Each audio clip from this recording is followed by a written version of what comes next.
So hello friends, lecture 3 में आपका स्वागत है।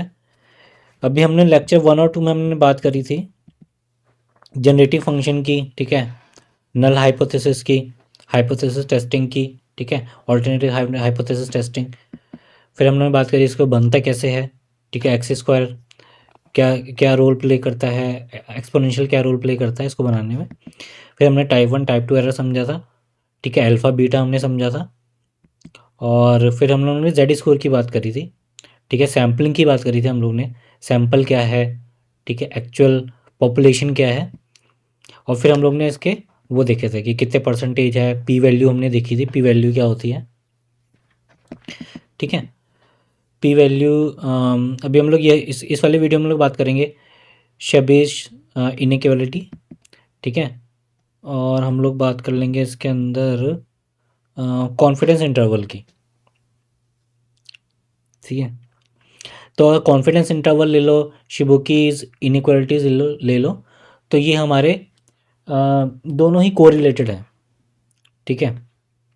कैसे हैं मैं बताऊंगा, क्योंकि दोनों ही एक अपर बाउंड और लोअर बाउंड बताता है कि आपका जो डेटा है, ठीक है, वो इस रेंज में लाई कर सकता है, ठीक है, इस रेंज में लाई कर सकता है, इस वाली रेंज के अंदर लाई कर सकता है। अभी हम लोग जेड स्कोर समझा था, जेड स्कोर में हम लोग ने क्या सीखा था, हम लोग ने एरिया सीखा था। P value is nothing but your area till your Z score. It can be positive, it can be negative, your Z score is, ठीक है। राइट साइड का निकालना तो उतना 1 माइनस कर दोगे। तो ये चीज़ हम लोग ने देखी थी। और जेड स्कोर हमने सीखा था कि 1 स्टैंडर्ड डेविएशन हो सकता है, 2 स्टैंडर्ड या 3 स्टैंडर्ड डेविएशन पॉइंट हो सकते हैं, 4 भी हो सकता है, ठीक है, डिपेंडिंग ऑन योर डेटा। और जेड स्कोर हमारा यहाँ पे लाई करता है, ठीक है। तो हम लोग बात करते हैं कॉन्फिडेंस इंटरवल की और शिबोकेज इनइक्वालिटीज़ की, ठीक है। तो चलो पहले मैं डिफ़िकल्ट टॉपिक उठाता हूँ, शिबोकेज इनइक्वालिटी का। शिबोकेज ने बस ये बोला था कि जो आपका डेटा लाई करता है ना, ठीक है, इसको बड़ा ध्यान से समझना। एक्चुअली ये बहुत ही सिंपल था। इसने इसने बहुत ही बेवकूफ़ी वाला, मैं तो कहूँगा कि इसने रूल दिया था, ठीक है। बेवकूफ़ी वाला मैं इसलिए कह रहा हूँ क्योंकि आप इस वाली इक्वेशन को देखो, x minus mu divided by, ठीक है, अगर इसको यहाँ पे ले आऊँ डिवाइडेड बाई स्टैंडर्ड डिविएशन हो जाता है, जो कि हमारा जेड स्कोर ही है, ठीक है। अभी जेड स्कोर जब हमने बात करी थी तो हमारा Z score x minus mu divided by standard deviation होता है, ठीक है, x minus mu divided by standard deviation, ठीक है। तो अगर मेरे पास जेड स्कोर निकल गया, मतलब मेरे को पता चल गया मेरा जो डेटा है वो किस स्टैंडर्ड डिविएशन पे लाई कर रहा है, 1 कर रहा है, 2 कर रहा है, 3 कर रहा है, 4 कर रहा है, ठीक है। तो अगर मेरे को जेड स्कोर पता चल गया, तो जो मेरी प्रोबेबिलिटी होगी ना, ठीक है, प्रोबेबिलिटी कि मेरा जो डेटा है वो जो उसकी प्रोबेबिलिटी कितने परसेंट है। अगर मेरे पास 1.5 स्टैंडर्ड डिविएशन पे लाई कर रहा है या इस रेंज वाली रेंज में लाई कर रहा है, ठीक है, तो मैं उसमें क्या करूँगा, उतना के, ठीक है। तो वो हो गया मेरे पास 1, उसको मैं कैसे कैलकुलेट करूँगा, 1 माइनस 1 बाई के स्क्वायर, ठीक है। के is nothing but your Z, Z score, ठीक है। तो जो जेड स्कोर निकला, मतलब मेरा अगर 1.5 स्टैंड, इधर इधर अगर टेबल देखो आप, तो मेरा 1.5 जो स्टैंडर्ड डिविएशन जो मेरा जेड स्कोर कैलकुलेट हुआ, ठीक है, अगर मैं उसको यहाँ पे इक्वेट करूँ 1 माइनस 1 डिवाइडेड बाई 1.5 का होल स्क्वायर, तो मेरे पास 0.56 आता है। तो ये बताता है मेरा डेटा 56% इस वाली रेंज तक लाई करता है, इतनी प्रोबेबिलिटी है मेरी 56%। अगर मेरा 2 स्टैंडर्ड डिविएशन निकलता है तो मेरा 75% प्रोबेबिलिटी है कि मेरा डेटा यहीं पे लाई कर रहा होगा, ठीक है। उस तरीके से 89%, उसी तरीके से 94%।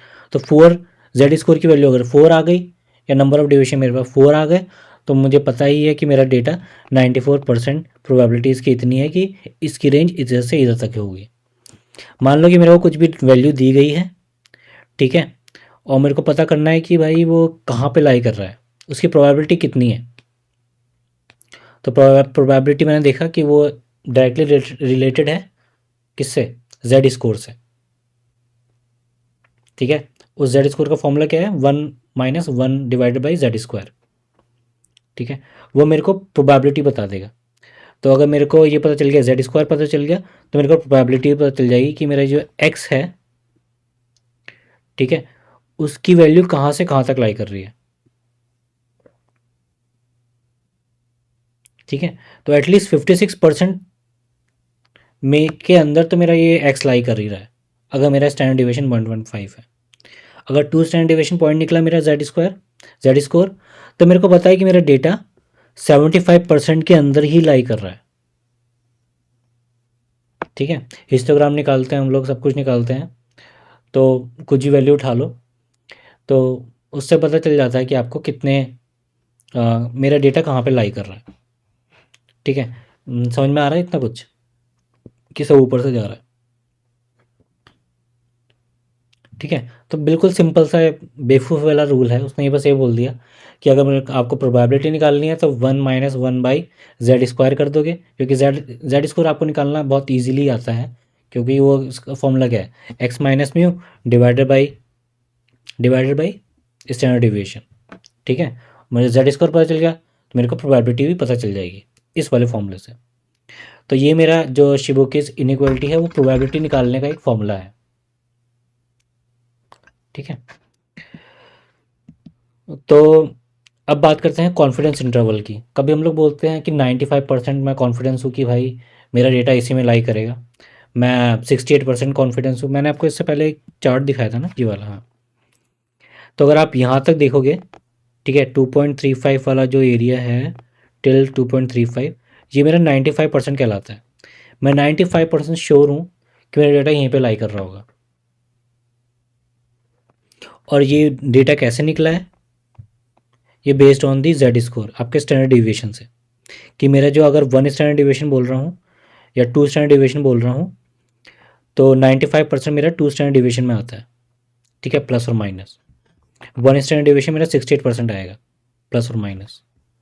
ठीक है, एक और चार्ट भी था जो मैं आपको दिखाता हूँ, मैंने बहुत पहले बनाया था, ये वाला। ठीक है, तो अगर 95 है तो मतलब मेरा 2 स्टैंडर्ड डिविएशन पॉइंट है, और 1 स्टैंडर्ड डिविएशन पॉइंट क्या है मेरा, 68% तक मेरा डेटा लाई करेगा। तो अगर मैं 1 - 1/k² करूँगा या z² करूँगा, जो कि मेरा शिबुकी इनइक्वालिटीज़ बताता है, वो मेरे को यही बताएगा उसकी प्रोबेबिलिटी मेरे कितने परसेंट होगी।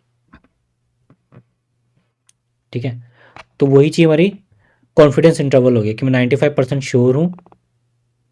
वो कैसे श्योर होऊंगा, जब मैं अपना स्टैंडर्ड डिविएशन निकाल सकता हूँ। ठीक है, अब कॉन्फिडेंस इंटरवल से ये, अब ठीक है, मैं परसेंट वाइज तो ठीक है, लेकिन एक्चुअल डेटा कितना है ये मेरे को कैसे पता चलेगा। अगर मैं बोल रहा हूँ कि मैं 95% श्योर हूँ, तो भाई उसका अपर बाउंड और लोअर बाउंड कितना है। ठीक है, लोअर बाउंड ये हो गया, उसकी एक्चुअल वैल्यू कितनी है एक्चुअल में, अगर मैं ये बात करूँ तो अगर मेरे को पता है कि मेरा मीन मेरे को पता है म्यू, ठीक है, 520 है, तो क्या मैं ये नहीं बता सकता क्या कि अम, अगर मेरा 1 स्टैंडर्ड डिविएशन बोल रहा हूँ मैं, ठीक है, +1 या जितना भी standard deviation into standard deviation. ठीक है, तो सिंपल सा ये रूल है, ये हमारा या बोल लो कि क्या बोलोगे इसको, 520, ठीक है, 25, 1.96 होता है मेरा पी वैल्यू बेसिकली। ठीक है, ये एग्जांपल सही शायद नहीं है।